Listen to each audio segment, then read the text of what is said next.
A simple vista, el título del video no promete nada extraordinario.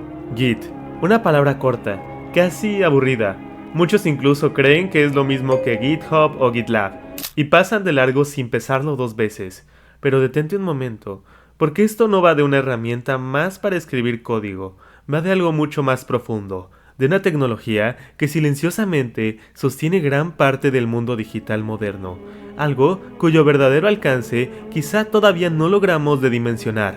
No es exagerado decir que su importancia compite con la del propio kernel de Linux, y es que Git no es solo software, es el registro vivo de cómo la humanidad construye, corrige y recuerda en la era digital. Hoy en día, saber Git es tan básico que muchas ofertas de trabajo ni siquiera lo menciona. Se asume, y no solo como una herramienta de trabajo en equipo, sino como una especie de pasaporte profesional. GitHub, del que hablaremos más adelante, se ha convertido incluso en el portafolio público de los desarrolladores, un lugar donde cualquiera puede ver qué has construido, cómo piensas y cómo colaboras. Pero para entender cómo llegamos hasta aquí, hay que volver al principio. Como ocurre con tantas revoluciones tecnológicas, esta también arranca de una situación muy concreta y completamente real. En el centro de la historia aparece un finlandés, uno de esos personajes brillantes y poco convencionales que parecen destinados a dejar huella en la historia de la informática. Sí, hablamos de Linus Torvalds, la mente detrás de Linux para lograr que miles de desarrolladores repartidos por todo el planeta pudieran colaborar en el desarrollo del kernel de Linux. Linus dependía de una herramienta llamada BitKeeper, un sistema de control de versiones cerrado y propietario. Aquí vale la pena detenernos un segundo.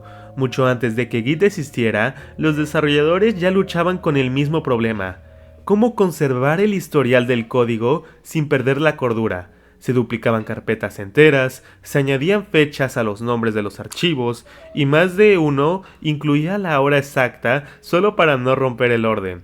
Con Internet llegaron los sistemas centralizados, como CBS y Subversion, donde un único servidor almacenaba todo el pasado del proyecto y todos dependían de él. El fallo era evidente: si ese servidor fallaba, la historia completa podía desaparecer. BitKeeper representaba un avance importante, pero seguía siendo software cerrado. Linux lo utilizaba más por obligación que por gusto, hasta que en 2005 todo estalló. La empresa responsable de BitKeeper empezó a señalarlo por supuestas violaciones de licencia y uso indebido. Y seamos claros, provocar a un genio rara vez termina bien. Linus no contestó con abogados ni comunicados oficiales, respondió a su manera, se sentó a programar y en apenas 10 días creó Git, nada más. Sí, así lo escuchas bien. Y tal vez a estas alturas siga rondando la pregunta clave: ¿qué demonios es Git en realidad? Empecemos por el nombre. En el argot británico coloquial, Git es un insulto suave, algo parecido a llamar a alguien torpe, pesado o insoportable. Linus lo eligió con su sarcasmo característico. Llegó a decir que era un egoísta incorregible y que disfrutaba ponerle a sus proyectos nombres ligeramente ofensivos o cargados de ironía. Con el tiempo, surgieron interpretaciones como Global Information Tracker, que seamos claros, Git no es un acrónimo elegante ni técnico, es solo un nombre directo, fácil de recordar y deliberadamente provocador. Desde un punto de vista técnico, Git es un sistema de control de versiones distribuido. Dicho de forma simple, se encarga de registrar cómo cambia uno o varios archivos a lo largo del tiempo y permite regresar a cualquier estado previo como si fueran los puntos de guardado en un videojuego. La clave, sin embargo, está en la palabra distribuido. Con Git no hay un centro único en el que depende todo. Cada persona que trabaja en el proyecto posee una copia completa, código, historial y metadatos incluidos. Cada copia es en sí misma un respaldo total. Esto significa que puedes trabajar sin conexión, experimentar sin miedo y seguir avanzando incluso si todos los servidores desaparecen. El proyecto sigue vivo, mientras exista al menos una copia, y aquí aparece una de las ideas más poderosas de Git. Casi todas las operaciones ocurren localmente, lo que lo hace increíblemente rápido y resistente. Git no guarda cambios como simples diferencias entre archivos, funciona con snapshots. Cada vez que haces un commit, Git guarda una fotografía completa del estado del proyecto en ese momento. Para identificar cada snapshot, Git calcula un hash, una larga cadena alfanumérica que representa de forma única el contenido. Si cambias una sola letra, el hash cambia. Git no confía en nombres, confía en matemáticas. Por eso es tan difícil alterar el historial sin que alguien lo note. Además, Git está diseñado para que casi todo sea reversible. Borrar información de forma definitiva es sorprendentemente complicado. Esto convierte el desarrollo en un espacio de experimentación sin miedo. Puedes romper cosas, equivocarte, volver atrás y seguir adelante. Git también introduce un modelo mental muy claro del flujo de trabajo. Los archivos viven en 3 estados modificados: preparados y confirmados. Primero, cambias algo en tu directorio de trabajo. Luego, decides qué cambios quieres incluir en el próximo commit y los pasas al área de preparación, una especie de sala de espera. Finalmente, haces el commit y esos cambios quedan registrados para siempre en el directorio de Git, que es el verdadero corazón del proyecto. Otro concepto fundamental son las ramas. En Git crear una rama es rápido y barato. Puedes tener múltiples líneas de desarrollo paralelas, probar ideas sin afectar el proyecto principal y luego fusionarlas cuando estén listas. Algo que antes era una pesadilla técnica se volvió parte natural del día a día. Hay un detalle que suele pasar desapercibido. Linus jamás tuvo la intención de ser el guardián permanente de Git. Poco tiempo después de haberlo creado, decidió dar un paso al costado y entregar la responsabilidad a Junio Hanamo, que fue el quien se encargó de refinar el proyecto, ordenar sus ideas, escribir documentación clara y convertirlo en una herramienta usable para cualquiera. Ese trabajo fue clave.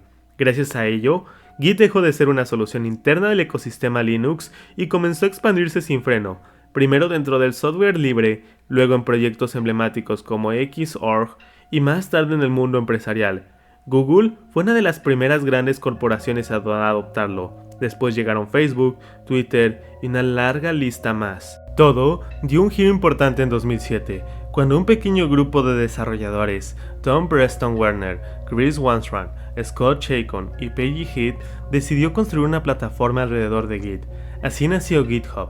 Con el tiempo, muchos empezaron a señalar a GitHub como el verdadero catalizador que llevó a Git fuera del círculo de expertos y lo empujó al uso masivo. No fue casualidad, sus creadores venían del mundo Ruby, y la noticia de esta nueva plataforma se propagó con rapidez dentro de esa comunidad. Al punto de inflexión llegó cuando Ruby on Rails migró su desarrollo a GitHub. A partir de ahí, el afecto dominio fue imparable. Años después, uno de los fundadores, Preston Werner, abandonó la empresa tras denuncias reaccionadas con acoso y fallos en los procesos internos para gestionar quejas. Sin embargo, la historia de Git no se detuvo ahí. De hecho, tomó un rumbo inesperado al cruzarse con un aliado durante mucho tiempo parecía improbable: Microsoft. La ironía era evidente. Microsoft ya contaba con su propio sistema de control de versiones, TFVC. Y en el pasado, su liderazgo había expresado un rechazo abierto hacia Linux y el software libre. Pero en el terreno de las grandes corporaciones, las rivalidades ideológicas rara vez pasan más que la estrategia. Así, en 2012, la empresa comenzó a acercarse discretamente al ecosistema Git, aportando recursos clave al desarrollo de LibGit 2, una biblioteca que facilitó enormemente el trabajo de miles de desarrolladores. Ese cambio de postura se aceleró rápidamente. En 2013, Git pasó a formar parte oficial de Visual Studio, un año más tarde con un nuevo director ejecutivo al mando. Microsoft abandonó la presión sobre quienes no utilizaban sus herramientas propietarias de control de versiones. En 2015, incluso incorporó a uno de los principales colaboradores de Git a su equipo. Para 2017, la mayoría del desarrollo interno de Microsoft ya se realizaba sobre Git. Y finalmente, en junio de 2018, la compañía cerró el círculo al adquirir GitHub por $7.5 mil millones, convirtiéndose en propietaria de la mayor base de código colaborativa del planeta. Hoy en día, Git es simplemente el idioma común del desarrollo de software. GitHub lidera el escenario, aunque no camina solo. GitLab, Bitbucket y otras plataformas también forman parte del ecosistema, pero conviene dejar algo muy claro antes de terminar. Git y GitHub no son lo mismo. Git es la base, Git es la tecnología, y a diferencia de muchos productos que usamos a diario, Git no tiene dueño. Es software libre. es de cualquiera que lo usa, lo mejora y lo comparte, y así fue concebido desde el principio. Resulta casi absurdo pensar que todo esto comenzó por una decisión tomada desde la frustración, que un desacuerdo, una molestia muy concreta, llevó a Linus Torvalds a sentarse frente a su computadora y en apenas 10 días creó una herramienta que redefiniera para siempre cómo construimos software. 10 días que terminaron influyendo en millones de proyectos alrededor del mundo. Tal vez ahí está la magia del open source, en transformar el enojo en progreso y los problemas en soluciones colectivas.